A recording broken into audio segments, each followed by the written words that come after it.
two people sit down to one identical breakfast. Matching eggs, matching bowls of yogurt, 20 grams of protein on each plate, eaten within 1 hour of a single morning. One of them is 35 years old. The other is 65.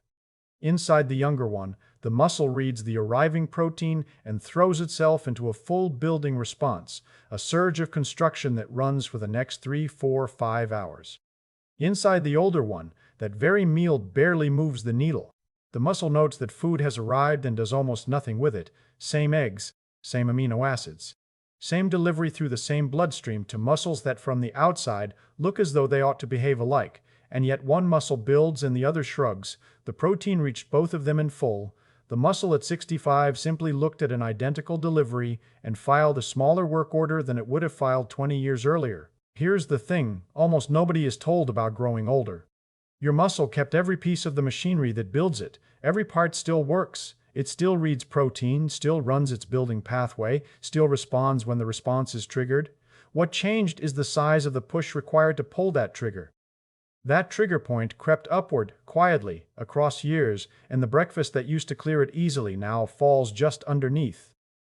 You are eating the food, the muscle is receiving it, and the signal is landing a little below the line that starts the work. The threshold moved. The protein on the plate never did. That is the whole mystery this video will unravel. Your muscle works perfectly. The building crews, the signals, the pathway, all of it stands ready and able. The real puzzle is why a steady input now produces a smaller output, what raised the bar the protein has to clear, and what signal your morning meal is missing that would carry it back over the top. So let me build the answer one piece at a time, because the pieces stack, and each one lifts the bar a little higher than the last. Start with a fact about your night you have probably never counted in hours. Sleep is a fast. Your last real delivery of protein lands at dinner, somewhere around 7 or 8 in the evening. Your next one does not arrive until breakfast, somewhere around 7 or 8 the following morning.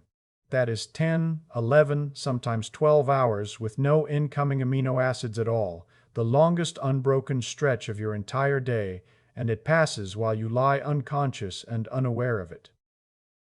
Through all those hours, your muscle does not simply idle and wait. It goes on breaking down its own proteins at the normal steady rate, the way it always does. It clears out damaged and worn machinery and ships the freed amino acids off to the rest of the body. They go to your immune cells, to the enzymes your organs burn through the night to keep running. Breakdown continues. Building slows to almost nothing, because nothing new is coming in to build with. Hour after hour, the muscle runs at a quiet loss, dismantling a little more of itself than it replaces. By the time you open your eyes, the pool of free amino acids in your blood has drifted down to its lowest point of the whole day. Your muscle has spent 10 or 12 straight hours in the red, paying out more than it took in. And so, that first meal of the morning carries a job far bigger than the word breakfast suggests. It is the first chance in half a day to halt the loss and swing the balance back toward building. Notice how the timing lines up, because it is almost cruel. The fast before breakfast is the longest your body takes all day. The gaps between your other meals run 4 to 6 hours. The overnight gap runs 10 to 12, roughly double every other. So the single longest stretch of muscle loss lands in the hours right before the one meal most people fill with a slice of toast and a cup of coffee. The deepest hole of the day sits directly beneath its lightest shovelful. Hold that picture because it is about to collide with a second problem, and the second problem is the one that actually raised the bar. That second problem has a name: anabolic resistance. It sounds technical and cold, so let me hand you the picture first, because the picture is simple and you already own it. Think of a doorbell. For years, the doorbell answered a light touch, a gentle press, and the chime rang clear through the whole house. Then, slowly, the button began to stiffen. The wiring behind it grew reluctant. The gentle press you always use stopped ringing anything at all. The bell remains perfectly sound. The chime still works if you lean on the button hard enough. What drifted is how firm the press must be before the circuit closes and the sound goes off. A touch that used to be plenty now sits just short of the point where the bell agrees to ring. Your muscle carries a button exactly like this. Think of it as the master switch that decides, meal by meal, whether to wake the construction crews or leave them sitting idle. It waits for one specific chemical signal in the blood, an amino acid named leucine, which serves as the messenger announcing that protein has landed and raw materials are on hand. Enough leucine presses on the switch flips, and synthesis roars to life for hours. Too little, and the switch stays dark, and the meal drifts past with the crews still sitting on their hands. At 35, that switch was exquisitely touchy. 20 to 25 grams of protein, carrying roughly 2 to 2.5 grams of leucine, pressed firmly enough to flip it and drive a strong build for hours afterward. That is the light touch on the young doorbell. It worked, and it worked without effort. By 65, the button has stiffened. 25 grams, 2 grams of leucine, presses on the switch and the switch barely stirs. A response that used to be a roar has fallen to a murmur. To win the full build, the young muscle got for free. The older muscle now needs something closer to 35 or 40 grams of protein in a single sitting, carrying 3 to 4 grams of leucine. This is measured physiology. The building response climbs only once the protein dose climbs well past what younger muscle ever needed. A shift, more and separately yang measured directly in older adults. The press needed to ring the bell went up. The bell itself never changed at all. It helps to see what actually stiffens inside that switch, because the switch is really a short chain of components working in sequence. When leucine arrives, it does not flip the switch directly. It first has to lift a brake. In the resting muscle, a family of sensor proteins physically clamps the switch shut, holding it down until enough leucine floods in to pry their grip loose. Only once that clamp releases does the switch swing free and the building signal pass down the line. In younger muscle, a modest rise in leucine is enough to release the clamp.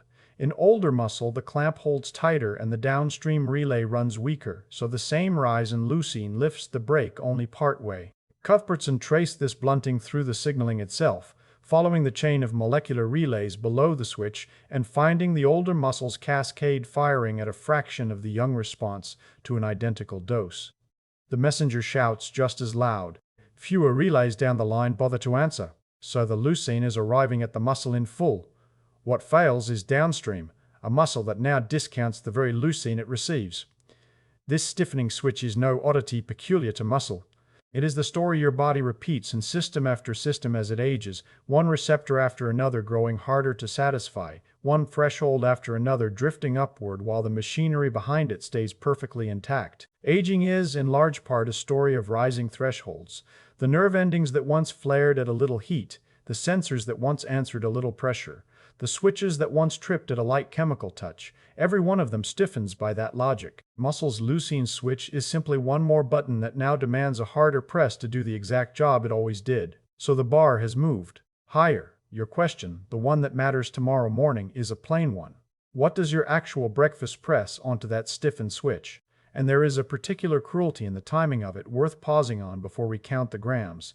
The overnight fast has just spent 10 or 12 hours draining you into the red. Of every meal in your day, breakfast opens with the largest deficit already on the books, and the muscle most primed to rebuild if only it were given the signal. It is the meal with the most to gain and, for most people, the least protein behind it. Miss the threshold at dinner and you have merely missed one ordinary window. Miss it at breakfast and you have left the single deepest hole of the day unfilled, hour after hour until lunch. The morning is where a sub-threshold meal costs you the most. And the morning is exactly where the toast tends to land. Breakfast is the meal you can least afford to waste, and the one most often wasted. Let us total it up honestly. The breakfast a great many people over 60 actually eat. 2 slices of toast carry maybe 2 or 3 grams of protein between them. The butter carries none. Coffee with a splash of milk adds a gram or 2. A little fruit on the side offers half a gram, if that. Add the whole plate together and you land somewhere between 4 and 7 grams of protein, and once you trace how little leucine hides inside that, you find something like 3 to 5/10 of 1 gram. Set that beside the switch. The older muscle wants 3 to 4 full grams of leucine before it will flip, drawn from 35 to 40 grams of protein. The toast breakfast delivers roughly 1/10 of that demand. It presses on the doorbell with a fraction of the force the bell now insists on. You ate a real breakfast. You chewed it, you enjoyed it, you rose from the table feeling fed. And down at the switch, almost nothing registered. The crew stayed idle through the very morning your muscle most needed them awake, because the fast ran longest overnight, and the meal meant to reverse it, landed lightest. There's a second half to this arithmetic, and it hides inside the way most people spread their protein across a day. Picture the common pattern: a light breakfast, a modest lunch, and then a large dinner, a real slab of chicken or steak, carrying nearly all the day's protein in one evening sitting. On paper, the daily total looks fine, even admirable. Inside the muscle, the timing is a quiet disaster. Here is why. That master switch can only do so much in a single sitting. Loaded with 40 or 50 grams of protein at dinner and it flips and builds cleanly. Pile on 80 or 100, and the surplus simply cannot be spent on building. Past a ceiling of roughly 40 to 50 grams, the extra is burned for energy or shunted off elsewhere. So the giant dinner overshoots a switch that was already thrown, wasting most of its protein on a crew already hard at work. The morning muscle, meanwhile, got a signal far too faint to start any crew at all. One meal wildly over the line, another far beneath it, and across the whole day only a single crossing of the threshold. Notice what your muscle actually reads. It never sees the number printed on the nutrition label, and it cannot read your daily total at all. It reads each meal one at a time and puts a single yes or no question to every one of them. Did this cross the line or not? Spread your protein so that only dinner clears the bar, and only dinner builds. The morning muscle and the midday muscle left below the line build almost nothing at all, and so a strange thing follows. Two people can eat the identical number of grams across a day and get entirely different amounts of muscle out of it, purely from how those grams were spread. Divide the protein into 3 or 4 sittings that each clear the bar, and the muscle gets 3 or 4 building windows a day. Pile it into one giant evening dose, and it gets exactly 1. The size of that dose cannot buy a second window because everything past the ceiling is wasted on a crew already at work. The total was equal in both. The number of times the switch actually flipped came out wildly different. That flip count is the number your muscle truly keeps. The daily gram figure stays invisible to it. Hold the whole shape of it in view. Put the pieces together. The fast runs 10 to 12 hours. The switch now demands 35 to 40 grams, and the toast delivers 4. The arithmetic could not be plainer. Which raises the question that decides everything from here. Is protein alone enough to solve this if you simply eat more of it at the right hour? Or is your muscle holding out for a second signal entirely, something no plate can deliver however high you stack it? It is holding out for a second signal, and this is the part that changes how the whole problem looks. Protein alone was only ever half the answer. That master switch listens for 2 inputs at once, and it truly flips only when both arrive together. The first is the chemical one you have already met, leucine in the blood, the messenger reporting that materials have landed. The second is mechanical. It is the physical tension of the muscle actually being used, pulled on, made to work against a load. That tension is the signal that says this particular tissue is worth spending on. Chemical says the bricks are here. Mechanical says build on this spot right here. The switch is, in effect, a coincidence detector. It is wired to fire only when both signals land close together in time, because that pairing is the one thing that reliably means what the muscle needs it to mean, that fresh materials have arrived and this tissue is under genuine demand. There is a hard logic to the caution. Building muscle is one of the most energy-hungry things a body can choose to do, and to build tissue that then goes unused is pure waste, paid for in a currency the body guards closely. So the switch insists on proof of both halves before it spends. Materials without demand might be a passing meal that the tissue does not actually need. Demand without materials cannot be built on regardless. Only the two together, arriving in the same window, justify the cost. Deliver only the protein, with no tension anywhere in the picture. And you have handed the crews a pile of bricks and no address. They lay down a few, tentatively. But the real order never issues. Well, picture the person who does everything right at the plate and nothing at all with the body. 35 clean grams of protein at breakfast, the leucine well over its line, and then 4 hours planted in a chair. One input high, the other flat at 0. The coincidence detector reads half a signal and returns a half-hearted build. Real but far under what it might have been. The materials arrived in full. The demand that would have put them to work never came. Then picture the small change that flips it. Those same 35 grams, and then, somewhere in that morning, a little real load placed on the muscle, a set of slow stands up out of a chair, a steady push against a wall, a heavy bag carried across the room and back, nothing an athlete would respect, merely honest tension the muscle is forced to answer. Now both signals fall inside one window: materials and a demand. The detector gets its coincidence, issues the full order, and protein that would have half worked suddenly works all the way through. Here is why that pairing counts for so much more at 65 than it ever did at 35. Both thresholds move together, the mechanical one right alongside the chemical. The muscle now wants a firmer chemical press and a firmer mechanical one. Both switches stiffen by one aging process, both demanding a louder signal than they once accepted. At 35, you could be sloppy on one channel because the other would carry you. At 65, the muscle insists on hearing both channels clearly, both above their raised lines, before it commits to the real expense of building.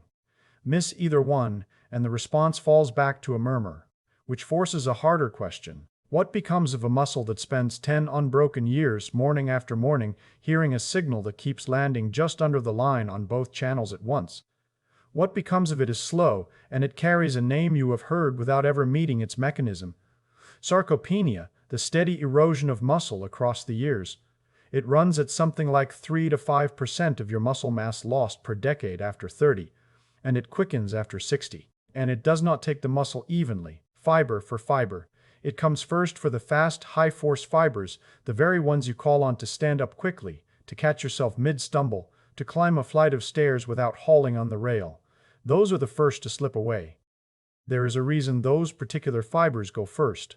Your muscle holds two broad kinds of fiber. The slow ones handle posture and long, steady effort, sipping energy all day, rarely pushed hard.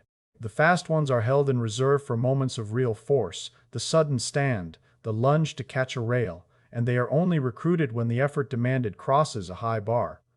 A life of gentle, low-load days almost never calls on them, and a fast fiber that is almost never recruited is exactly the fiber reading the faintest demand signal of all, sitting furthest below the mechanical line the switch now wants cleared. The tissue built for power is the tissue least often asked to prove it still earns its keep, so it is triaged first. Watch the power fibers thin, and you are watching the physics play out in the flesh. This losing runs straight through the physics you have been watching build. With every decade, the switch demands a firmer press to keep a fiber maintained, and with every decade, the typical diet and the typical daily loading drift downward instead of up. The required signal rises. The delivered signal sinks. They cross somewhere in midlife, and then they keep drifting apart, and the fibers stranded below the line stop receiving the maintenance order that would justify their keep. A muscle fiber is expensive tissue to hold. The body will not pay to maintain what it reads as unused. And so a fiber that goes too long without both of its signals gets marked for triage. Its motor nerve withdraws. The fiber, abandoned, shrinks away to a thread. Sometimes a neighboring nerve reaches across and adopts the orphaned fiber into its own territory, assembling larger and clumsier motor units that trade the old fine control for a rough approximation of it. What you are left with is a muscle both smaller and coarser, slower to fire, worse at the quick, precise corrections that keep you upright and steady on your feet. There is one more quiet pressure worth naming, because it works that sub-threshold logic from the inside. Building muscle costs the body real energy. Each new strand of protein has to be assembled, and the assembly runs on energy the muscle cell has to spend, drawn from its own power plants.